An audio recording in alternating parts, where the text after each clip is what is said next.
จะมาเบิ่ง2ข่าวๆที่จะนำเสนอให้ท่านผู้ชมได้รับรู้ในมื้อนี้ก็คือ1นี่ก็แม่นกองประชุมปรึกษาหารือและก็แลกเปลี่ยนในการเสนอแขวงหลวงพระบางที่ได้รับรางวัลจุดหมายปลายทางการท่องเที่ยวจากองค์การ Green Destination และข่าวที่2ก็แม่นการหารือเกี่ยวกับเวียกงานการหลุดพ้นออกจากสถานะประเทศด้อยพัฒนาในปี2026 ในท่ามกลางที่ถนนหนทางขึ้นไปทางภาคเหนือโดยเฉพาะแม่นแขวงหลวงพระบางเฮานี่ยังคงเป๋เป้หนักอยู่หางเสียงประชาชนยังคงจมว่าบวกกับไฟฟ้าราคาที่มันค่อนข้างเพิ่มทวีคูณ2สำหรับผู้ที่มีรายจ่ายน้อย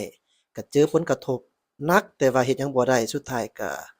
ต้องได้จ่ายคันบ่จ่ายก็แม่นว่าเฮาก็บ่ได้ใช้ไฟประมาณนั้นแต่ประชาชนเรียกร้องอยากให้มีการ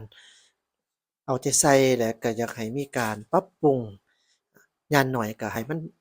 มีส่วนใดส่วนหนึ่งที่เฮ็ดให้มันดีขึ้นนะเกี่ยวกับเรื่องไฟฟ้าถนนหนทางนี่เว้าระยะห่างเจ้าเรามาเบิ่งคร่าวๆเกี่ยวกับกองประชุมปรึกษาหารือแลกเปลี่ยนในการเสนอแขวงหลวงพระบางรับรางวัลจุดหมายปลายทางการท่องเที่ยวจากองค์การ Green Destination ในวันที่15พฤษภาคม2025นี้อิงตามข่าวสารจากทางวิทยุกระจายเสียงแห่งชาติที่ห้องประชุมแผนกแถลงข่าววัฒนธรรมและท่องเที่ยวแขวงหลวงพระบาง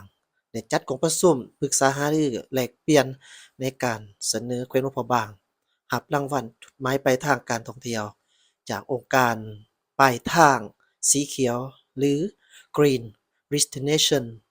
มีท่านสุวิทย์มิตรสอบรองผู้อำนวยการองค์การบริหารพื้นที่พิเศษ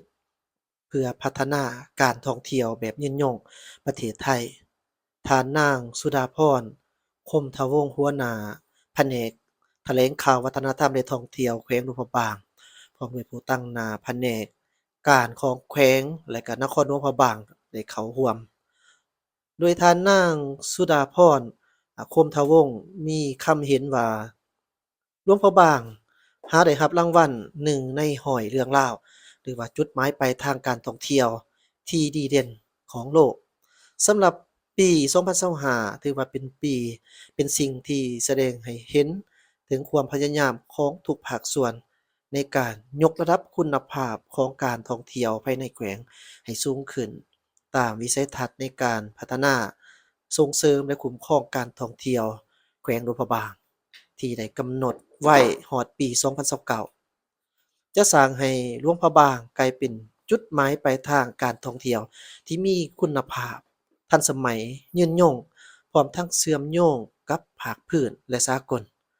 ซึ่งการมอบรับรางวัลได้จัดขึ้นในงานมหกรรมการท่องเที่ยวที่นครเบอร์ลินหรือ ITB Berlin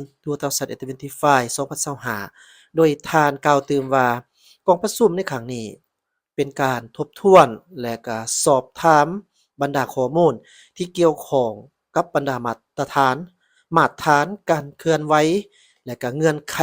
และตัวชี้วัดต่างๆขึ้นที่เชี่ยวชาญผู้ประเมินเห็นว่ายังต้องการข้อมูลเพิ่มเติมหรือยังบ่เพียงพอเพื่อใช้เป็นบอนอิงให้แก่การยั่งยืนจุดหมายปลายทางการท่องเที่ยวที่ยืนยง ซึ่งคณะรับผิดชอบได้สั่งร่วมและก็ส่งให้กองเลขาองค์การในไท้ายเดือนเมษาที่ผ่านมาในโอกาสนี้ท่านยังเรียกร้องให้ผู้เข้าร่วมจงช่วยกันประกอบความคิดความเห็นและก็ให้ข้อมูลแก่เชี่ยวชาญผู้ประเมินอย่างกว้างขวางและลึกซึ้งเฮ็ดให้ข้อมูลมีความถูกต้องครบถ้วนและสมบูรณ์เพื่อใช้เป็นบอนอิงให้แก่การประเมินและเฮ็ดให้หลวงพระบางได้ถูกยั่งยืน เป็นจุดหมายปลายทางการท่องเที่ยวที่ยืนยงจากองค์การปลายทางสีเขียวหรือ Green Destination ซึ่งถือว่าเป็นเป้าหมายหลักในการจัดตั้งปฏิบัติโครงการอยู่เขตหลวงพระบางทั้งสามารถเอกอ้างและยกสูงบทบาทของหลวงพระบางให้พ้นเด่นยิ่งขึ้นในเวทีสากล จากนั้นท่านสุวิทย์มิตรชอบได้มีคำเห็นชี้แจงบางปัญหาเพื่อให้ผู้เข้าร่วมได้พร้อมกันประกอบคำเห็นตามแบบฟอร์มการประเมินรับประกันเฮ็ดให้การจัดตั้งปฏิบัติเวียกงาน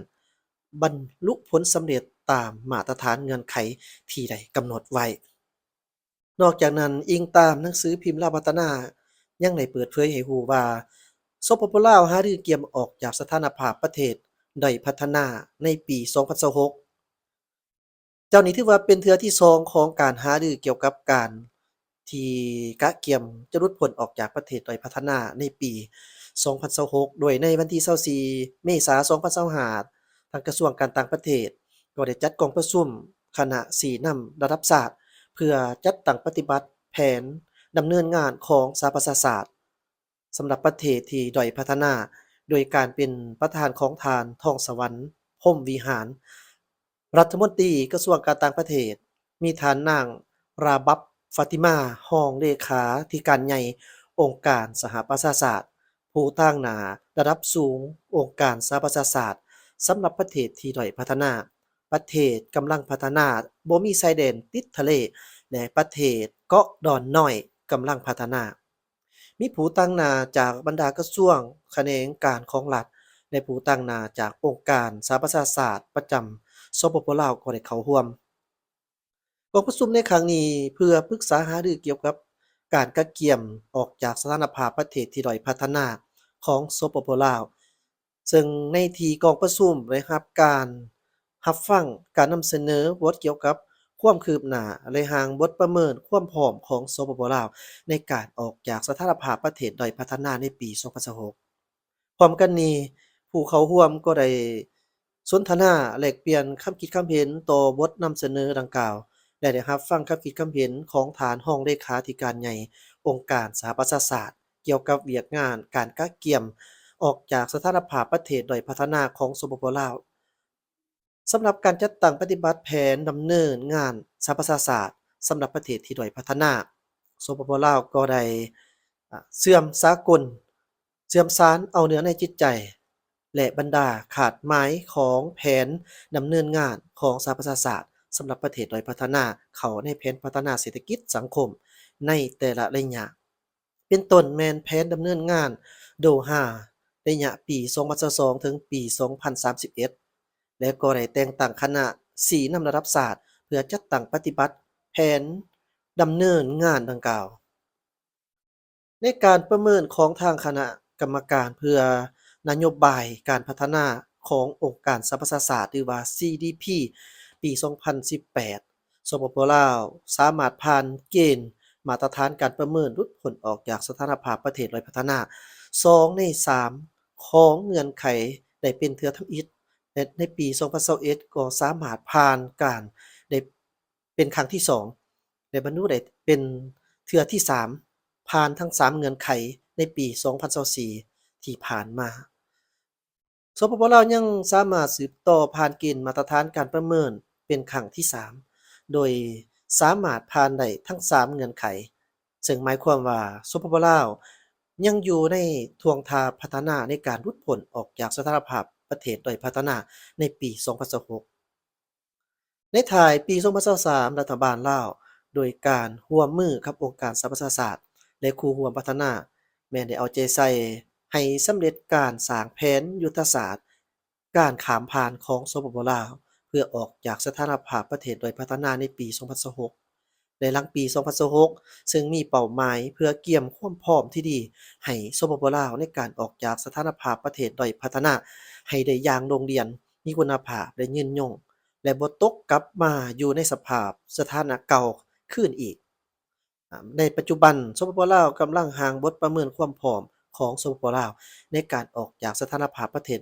ด้อยพัฒนาในปี2026โดยการสนับสนุนและช่วยเหลือจากองค์การสหประชาชาติ เพื่อประเมินความพร้อมที่จะออกจากสถานภาพดังกล่าว ทั้งนี้แน่ใจรับประกันให้มีความโรงเรียนมีคุณภาพ มีความยืนยงและบ่กลับคืนสู่สภาพเดิม การหลุดพ้นออกจากสถานภาพประเทศด้อยพัฒนาแม่นขาดไม้สู่ส้นในระยะยาวของพรรคในรัฐบาลสปปลาวและได้แสดงให้เห็นถึงความหมายมั่นอันหนักแน่นและตั้งหน้าของสปปลาวในการจัดตั้งปฏิบัติและพันขยายวาระการพัฒนาของสากลถึงอย่างใดก็ตามสปปลาวเองก็ยังมีความต้องการสนับสนุนและช่วยเหลือจากองค์การสหประชาชาติองค์การจัดตั้งสากล และบรรดาคู่ร่วมพัฒนาต่าง